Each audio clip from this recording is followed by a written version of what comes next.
Hello everyone, welcome back to another video. In this video guys, I'm going to show you how to fix overheating problem on your iPhone or iPad on iOS 15. So guys, if you have updated the iOS 15 and you have the problem overheating, I'm going to show you guys how you can fix this. So as you can see guys, I'm using iOS 15 beta. So let's get start the video without wasting any time. So the first step is guys, you need to restart your iPhone or iPad. So you can restart it by pressing the power buttons.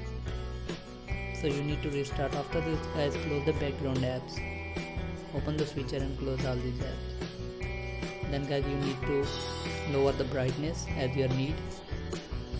After that guys, support the battery consuming apps and the apps you don't need and you don't use and install on your iPhone or iPad.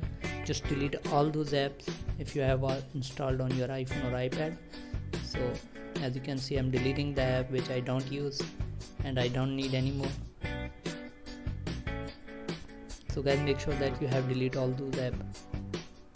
So after that guys, the next step is you need to open your app store on your iPhone or iPad.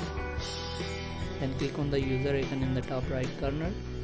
Then guys, make sure that you have updated all these apps. So as you can see, if you have apps that asking for update, make sure that you have updated all these apps. So as you can see, so you need to update these all apps. So after that guys, the next step is open your iPhone or iPad setting. Then click on general, then click on background app refresh. Make sure that it's turned off. So as you can see, it's turned off. Then open the setting again. For the next step, click on reset. Click on reset all setting. By this method you won't lose any data. Just do this.